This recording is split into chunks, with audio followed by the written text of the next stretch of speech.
ఓం మహాగణాధిపతయే నమః. ఓం గురుభ్యో నమః. ఓం శ్రీమాత్రే నమః. పరమేశ్వర స్వరూపమైనటువంటి జ్యోతిష, వాస్తు మరియు ఇతర అనేకమైనటువంటి శాస్త్రములను మనకు అందించినటువంటి మహర్షులకి నమస్కారం. హయగ్రీవ హయగ్రీవ హయగ్రీవేతి యో వదేత్ తస్య నిస్సరతే వాణీ జహ్నుకన్యా ప్రవాహవత్. అరుణాం కరుణాతరంగితాక్షీం ధృతపాశాంకుశపుష్పబాణచాపాం అనిమాదిభిరావృతాం మయూకైః అహమిత్యేవ విభావయే భవానీం. శ్రీమాత్రే నమః. మనం ఈరోజు చెప్పుకోబోయేటువంటి అంశం ఏమిటి చూసుకున్నట్లయితే, సూర్య భగవానుడు మకర రాశిలోకి మకర సంక్రమణం జరుగుతుంది. 14 జనవరి ఉదయం 8:56 ప్రాంతంలో మారనున్నాడు.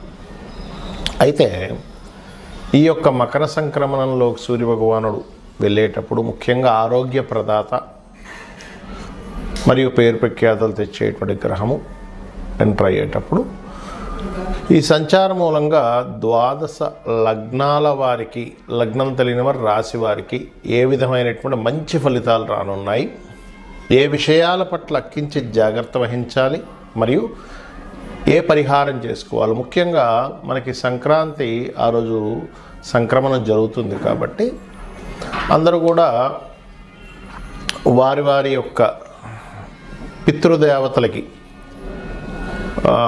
తాతలకు, తండ్రులకి ఇట్లా ఉంటారు గతించిన వారు, వారికి స్వయం పాకం ఇస్తూ ఉంటారు.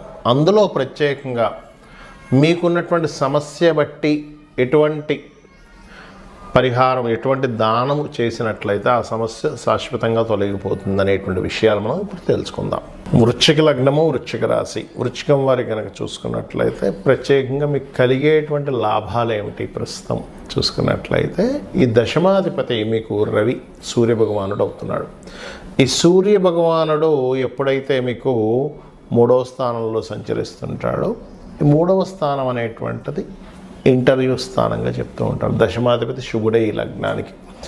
అంటే ఉద్యోగాల కోసం చేసేటువంటి ప్రయత్నాలు ఏవైతే ఉంటాయో ఆ యొక్క ప్రయత్నాలు 10వ అధిపతి 3లో ఉండడము వల్ల మీకు ప్రత్యేకంగా ఉద్యోగ సంబంధించిన విషయంలో, గవర్నమెంట్ ఇంటర్వ్యూస్కి సంబంధించిన విషయంలో పాజిటివ్గా ఉంటుంది. దీంతోపాటు కొంతమంది చూడండి, ఏదైనా ఒక ఫ్యాక్టరీ కానీ అలాంటిది పెట్టుకొని గవర్నమెంట్ నుంచి కొంతవరకు మీరు ఎక్స్పెక్ట్ చేస్తూ ఉంటారు. అంటే అలాగా రుణం రావాలి, గవర్నమెంట్ ఏదైనా మనకి సబ్సిడీస్లో ఇస్తే బాగుంటుందని, అటువంటి గవర్నమెంట్ రిలేటెడ్ సంబంధించినటువంటి సబ్సిడీస్ లభిస్తాయి. ఇక్కడ సబ్సిడీస్ లభించడము, రుణాలు లభించడము, ఈ విషయంలో చాలా పాజిటివ్గా ఉంది.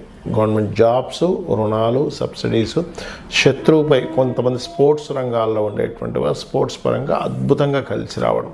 3వ స్థానం పరాక్రమ స్థానం కదా, కాబట్టి స్పోర్ట్స్ రంగాల్లో బాగా కలిసి రావడం అనేటువంటిది వృశ్చిక లగ్నం వారికి ఇస్తున్నది ఇక్కడ. మరి ఇక్కడ మీరు గమనించుకున్నట్లయితే మరి జాగ్రత్తలు ఏం తీసుకోవాలి చూసుకున్నట్లయితే, ప్రధానంగా కన్స్ట్రక్షన్ రిలేటెడ్ సంబంధించిన 4వ స్థానంలో అర్ధాష్టమ శని నడుస్తుంది కాబట్టి ఈ యొక్క రవి 3లో ఉండి 4వ భావంలో శని ఉన్నందుకు ఏదైనా కొత్తగా గృహము ఆరంభించినప్పుడు జాగ్రత్త వహించండి. అది తాతగారి ఆస్తికి సంబంధించిన విషయంలోని, తండ్రి గారి ఆస్తికి సంబంధించిన విషయంలో, తాతగారి ఆస్తికి సంబంధించిన విషయంలో కొంత బంధువర్గం మూలంగా కొంత వాళ్ళు ఎవరో ఒకరు వచ్చి ఇబ్బంది పెడుతూ ఉంటారు. తండ్రి గారి ఆస్తికి సంబంధించిన విషయంలో ఎవరైనా స్త్రీ మూలకంగా కొంత తెలియని ఆటంకాలు జరుగుతూ ఉంటాయి. కాబట్టి ఈ యొక్క విషయంలో కొంత జాగ్రత్తగా ఉండండి.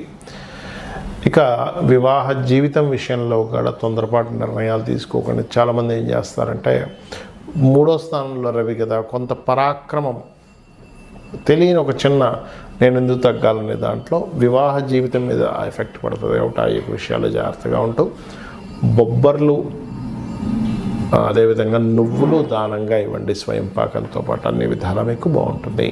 చాలామందికి జాతచక్రం ఉండదు, డేట్ ఆఫ్ బర్త్ ఉండదు, టైం ఉండదు, కానీ మేము ఏదో ఒకటి చేద్దాం అనుకుంటున్నాము. మరి పర్టికులర్గా తీసుకోవాల్సిన జాగ్రత్తలు కానీ ఏం తీసుకోవాలి అంటే, సహజ జాతక చక్రం అంటారంటే మీకు అందరూ కూడా ఇప్పుడుండేటువంటి రవి సంక్రమణం దేని మీద ఎఫెక్ట్ ఎక్కువ చూపిస్తుంది?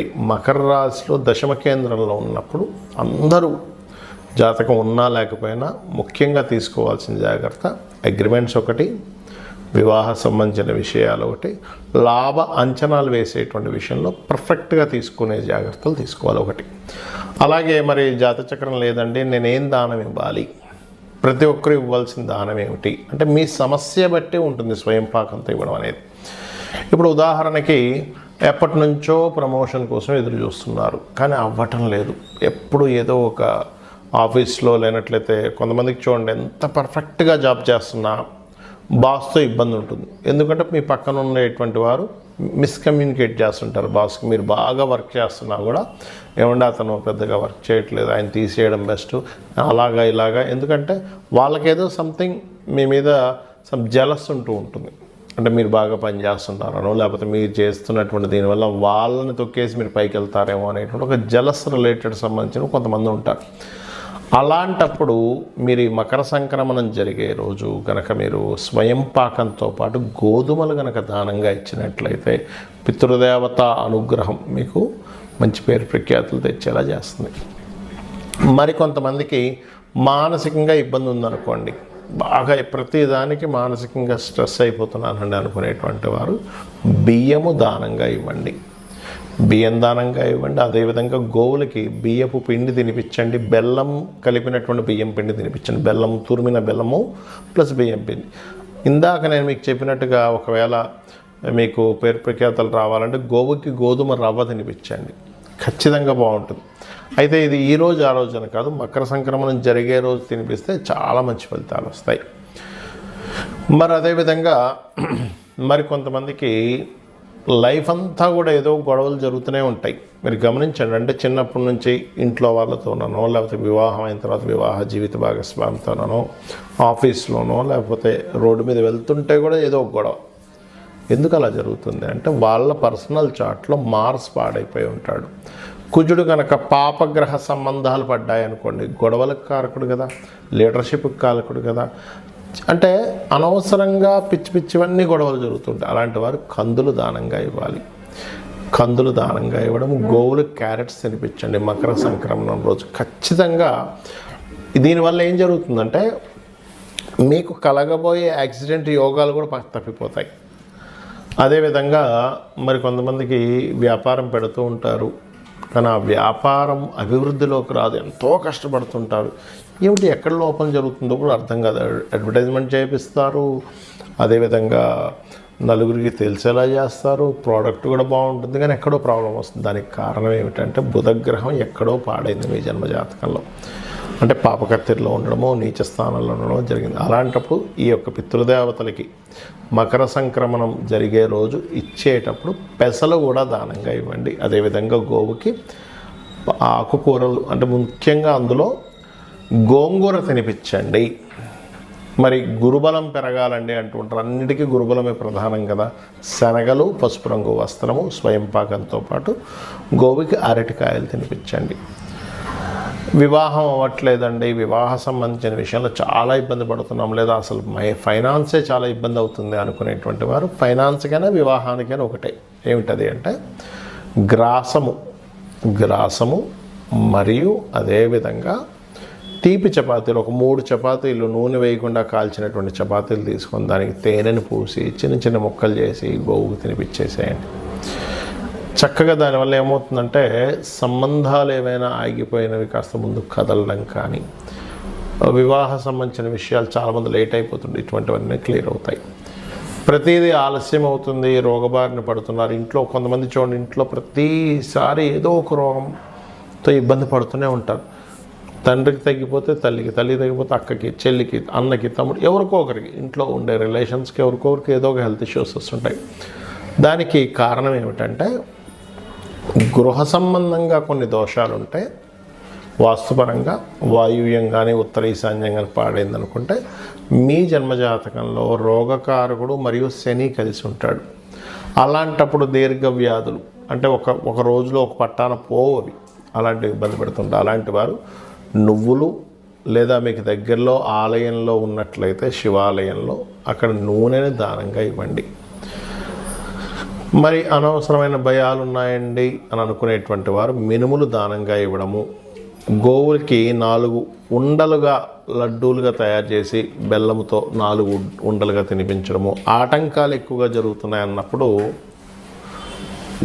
ఉలవలు దానంగా ఇవ్వడము మరియు గ్రాసము గోవుకు తినిపించడం చేయండి. ఖచ్చితంగా గోవులో సకల దేవతలు ఉంటారు, అందులో ముఖ్యంగా అమ్మవారి స్వరూపంగా చెప్తూ ఉంటారు. కాబట్టి ఆ యొక్క అమ్మవారి యొక్క అనుగ్రహం మీకు పరిపూర్ణంగా కలగాలని ఈ మకర సంక్రమణం జరుగుతున్నందుకు అందరికీ కూడా సంక్రాంతి శుభాకాంక్షలు తెలియజేసుకుంటూ అమ్మవారి అనుగ్రహం పరిపూర్ణంగా కలగాలని మరోసారి కోరుకుంటూ శ్రీమాత్రే నమః.